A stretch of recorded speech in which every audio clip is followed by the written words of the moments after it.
Hey guys, welcome to Traditional Bow Hunting Wilderness Podcast. This is Jason Samkovic. Today we're going to talk about what I'm using this year for tree stand hunting. Not a ton has changed. I've shown you bits and pieces, but today we're going to show the overall system and I'm going to break it all down for you. So first of all, starting with the stuff we got here, my lineman belt, the Ropeman 1, again, it's just unbeatable. And this is what we are going to be using again. You guys ask me quite often how long my rope is. So I am 5'6". That is the knot of the rope on the ground. So I am going to say we are probably, I would say that I am about a 6.5 or 7 foot long total length. I could probably measure that, but I got a tape measure here. So if we just bend this in half and measure half and half of it, let's see where we're at. We would be at 6 foot or 3 foot 4 inches. So we are 6'8". 6'8" so almost 7 feet. So plus the knots, you're going to want to buy about 10 feet of it, okay, if you're doing it. But it does not get better than this. This is just such a simple and effective system. I just did a video just a little while ago that published on this, why I think it's still #1. But I love the Ropeman setup for a lineman belt, or as I get yelled at in my comments, a positioning lanyard.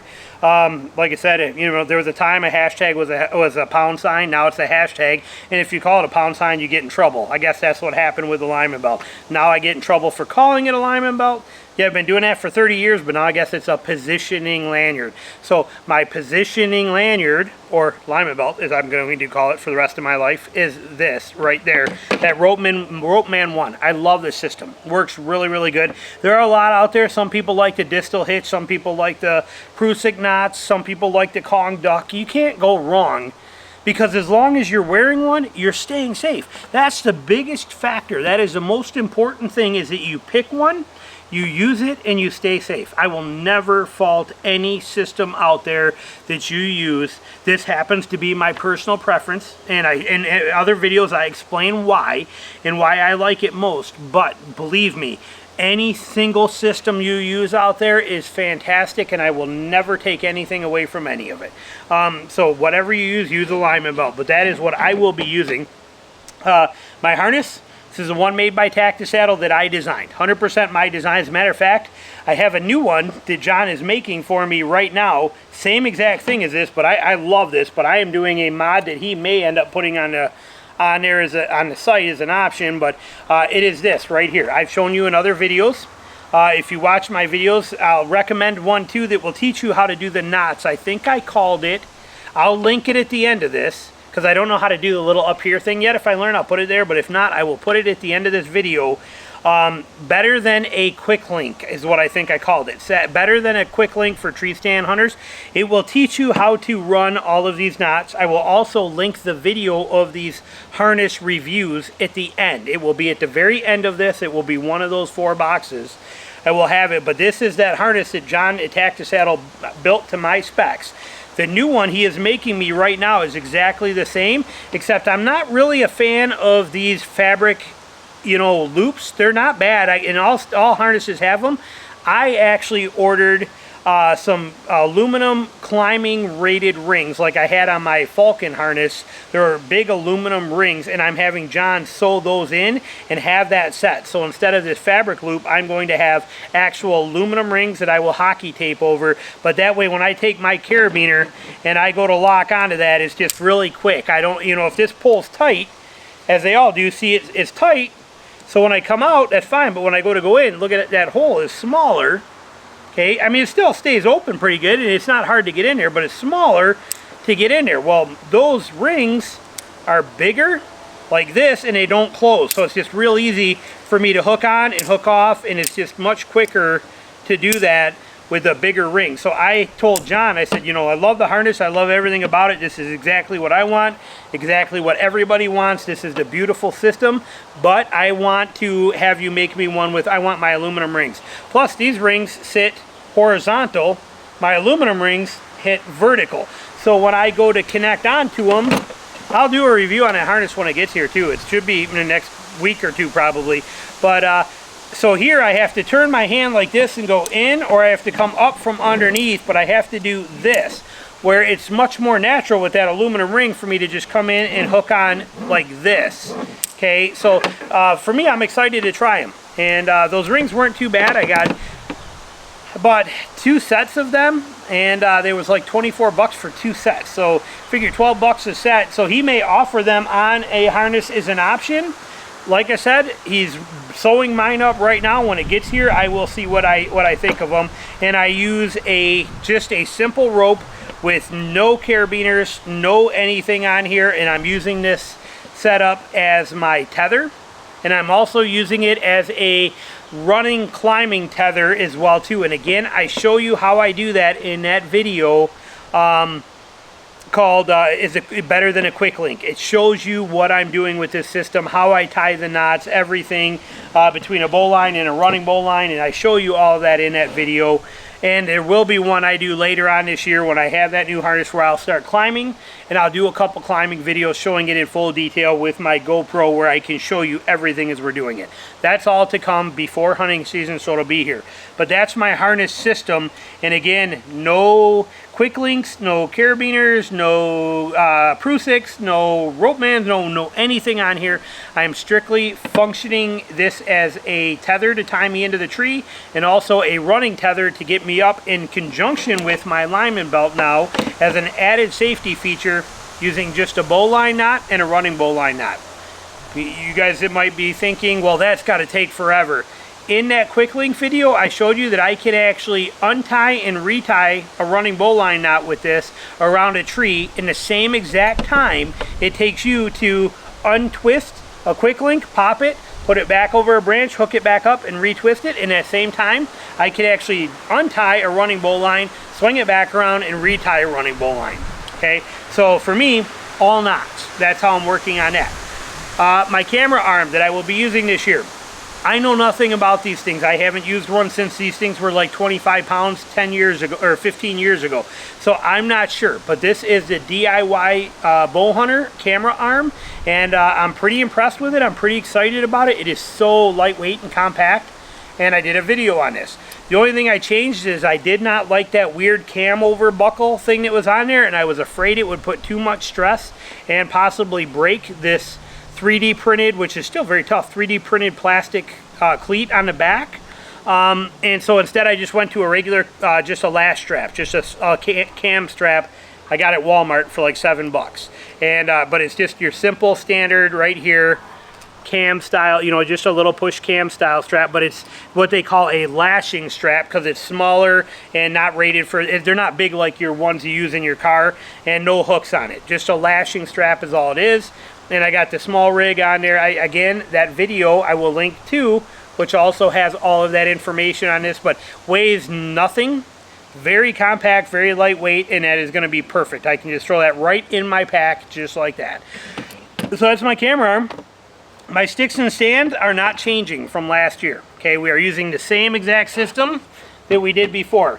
We have the Beast stand, and I will break this apart for you, but we have the Beast stand, we have the Lone Wolf climbing sticks, yak grips on here, and I have an 8er, a 2-foot 8er on the bottom. I am running 2 straps. I will measure them for you. Everybody asked me, and a swim noodle that puts this very nice, neat, compact package together, and some super cheap $7 Allen backpack straps that I love because there's no rubber on them. So when I'm up there, they slip off of my back very easily. I do not have to fight that. I only use these straps going up and down a tree because this whole rig stays on my backpack. But when I climb the tree with my stand, it wiggles and moves with me without biting. And then once I'm there and I want to slide this off, it doesn't bite on my clothing. Look at that. See how it just falls right off my arm? Watch that. Ready?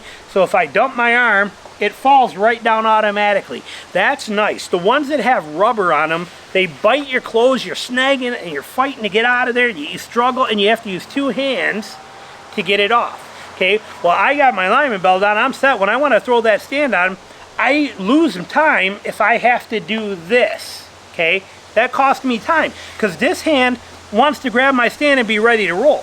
So it's different. So I'll show you when I actually have the sticks off. I'll give you an example. So let's take that apart.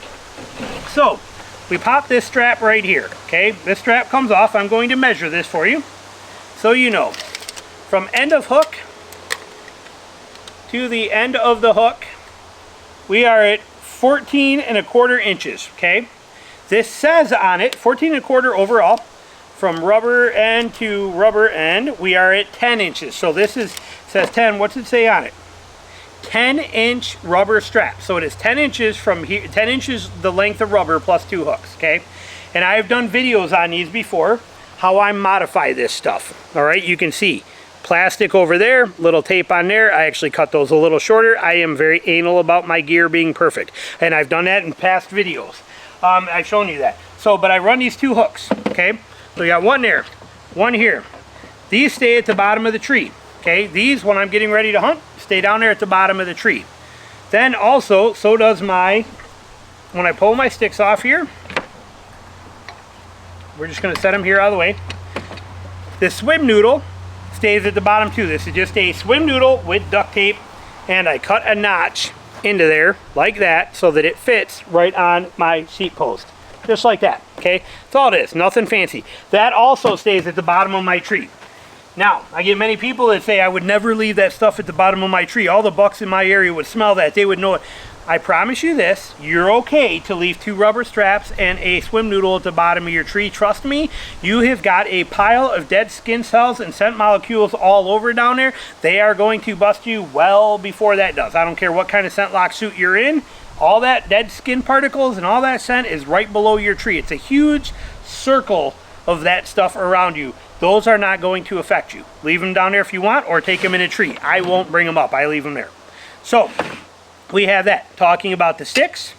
Lone Wolf sticks, where's my one here that has the 8er right here, so we can show you this. Let's throw these out of the way. So the 8er that I run on here, okay, is a 2-foot 8er. This is a 2-foot long, and I will put a link to this stuff below for you too. This is 23 kilonewtons. It is what they call a sling strap for mountain climbing, okay?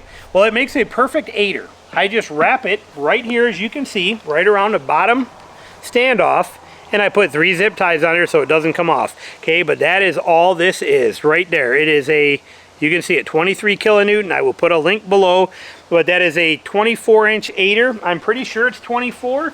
I know I carry a 30 in my backpack if I have to expand, but let's just check and see where we're at here. If we stretch that out, that is a 24-inch 8er is what this is. So it's 20, so I'm getting almost 2 feet when I put my foot in there and stretch that. You're almost 2-foot distance from here to here, a little less, probably about 22 inches because of going around all this. So it's about 22 inches is what a 24-inch 8er makes. But that is my 8er setup, and I only run it on the bottom step, okay? And when I'm coming down a tree, I don't even hit that. When I come down a tree, I just walk my feet down the tree and come right down the step and then hit the ground and drop to the ground. I don't like these things. I don't mind it going up on the first stick, but that's it. I don't trust them. I don't like them. There's too much swing. I know people say drive your toe into there. I hunt in the rain.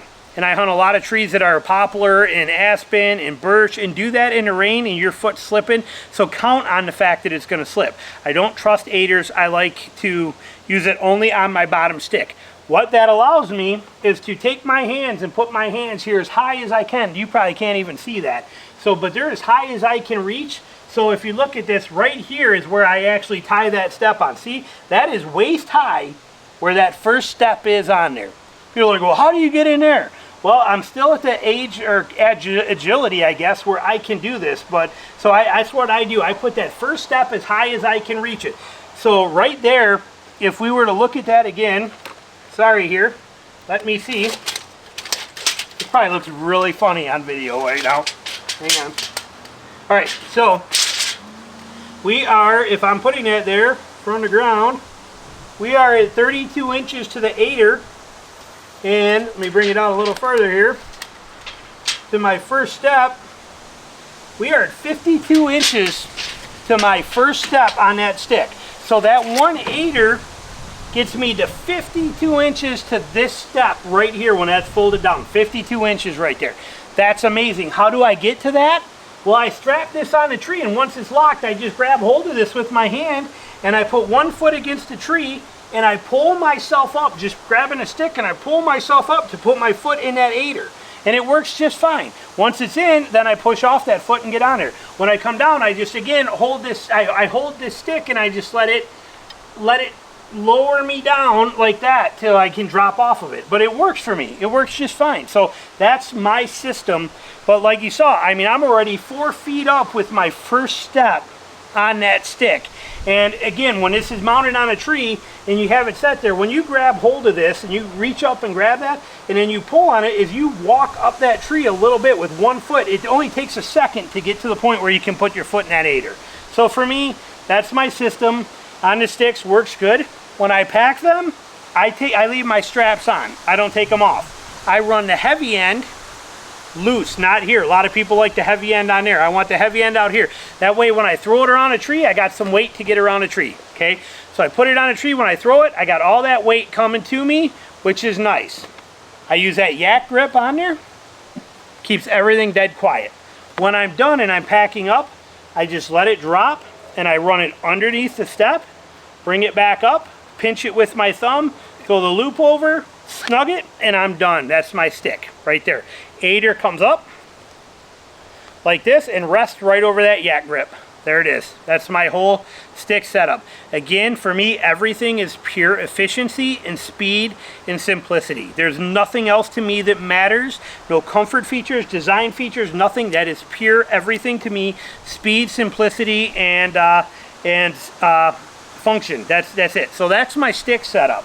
And now on the stand, we don't do a whole lot different here. Again, I told you let me show you that thing I was telling you about. So when I'm climbing, so now I put my sticks up that tree, and hang on here, we're spun around. Let me spin that. There we go. So we're going up that tree. We've hung our sticks, and now I'm getting ready to get off there. I'm set with my lineman belt on there, getting ready to hang the stand. Again, if I have to, because if that's rubber on there and it's biting my clothes, especially with heavier hunting clothes, if I have to do this to get my arm out of there, I've already lost, okay? It's already been down. Because I'm losing speed. Am I losing 2 seconds? Yeah, it's only 2 seconds, but it's 2 seconds. Instead, I want it to fall naturally like that so that I'm already grabbing here. Okay, I mean, is that a big deal? No, it's not a big deal, but it is a big deal to me, especially when you're hanging 3 or 4 stands a day. That stuff matters. So when I climb, I get there, instead of having to do this and then having to do this, all while in a lineman belt and all this upper body and doing that, I don't have to. Instead, I simply hold onto the tree, I drop my arm out, I grab the stand and bring it right around, and I am set to hang this. It's that easy. So it just cuts that extra step right out of there for me by using simple, cheap Allen straps, okay? So it's all one motion. I'm hooked on here, I grab the stand here, my arm comes right out, there it is, and now I'm ready to set this, drop the things off, run it. I always keep my straps on. I run it over this buckle like this, okay? This is how I do it. So the strap comes around, goes right over top of that, just anything that will stop it from moving, as you see there. Strap goes inside of my backpack straps. Do this all real quick and easy. Comes right up, and then I just hook this right onto the adjustment knob, snug her down, and that's it. That keeps my strap from falling. Okay, I don't have to wrap it here to around this a few times. Just like that is all there is to it. Just a simple, functional, but it does not slide up and down. It's not going to move. It's just bit there, and it just holds with pressure there, and it stays, and it works fantastic. Now, a lot of questions on this, so I'm going to show you how we do this. When it comes to chamfering my stands, I chamfer all of my stands, so that way I do not have to cam lock them. I can just put that stand on a tree, hang it. Before I get into it, I just give it a quick stomp. Boom, just a stomp, and that sets it. This is what my chamfer looks like, okay? Right here, see this right here, this little bit. This is like 3 strokes with a file. Very quick, very simple.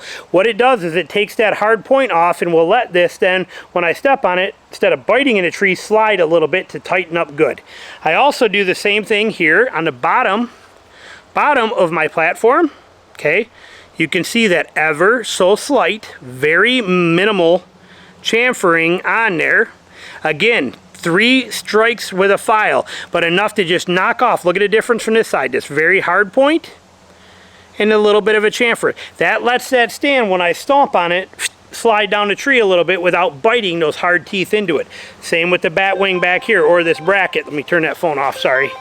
Hang on, let's kill that here. There we go. But that will let that slide ever so slightly down the tree and seat it without me having to do any acrobatics on the stand or any crazy stuff to get it set. I don't care how you seat it. Just make sure it's seated well. When I say seated well, and I've done videos on this, search my channel, I've done tons of videos on it. This bracket had better be very tight into the tree, even cutting into the tree a little bit. That's what you want. This bracket perfectly tight on that tree. If there is air between this bracket and that tree, you got major problems, okay? There's a very dangerous factor in there. So we set it, whether it's a cam, toe flip cam thing where you have your knee on the seat and do all this weird stuff, or you give it a stomp or whatever you're doing, you need to get this from here to where it seats and it locks very tightly into that tree. That is your job. So that's when I say set a stand, that's what you need to do, is get that so there's no gap. Now when you first set it, it might look perfect and no gap, and then when you step on the platform, it might pull away a little bit and now you have a gap. You need to set that so that when you're on it, there's no gap. The best way I found to do that is to have these little chamfers, open the stand base up, give it a quick stomp before I step into it, that drops it down and locks it, then I'm ready to get in and I have no issues. I always still turn to look at it and make sure it is perfect. It's never not perfect. It works great. But that's my setup there for, this is what I'm using this year for tree stand hunting. This is the whole deal. Sorry, I'm sweating still. It is hot, but that is my system. When I have that new harness from John with those rings, I will do a video on it and show it to you. And I think I pretty much covered everything there is. And if you have questions, leave them in the comments. I'll be happy to answer them. Your system may vary, your reasons for what you use may vary, and there is nothing wrong with that. But this is what works best for me and how I do it. So thanks for watching.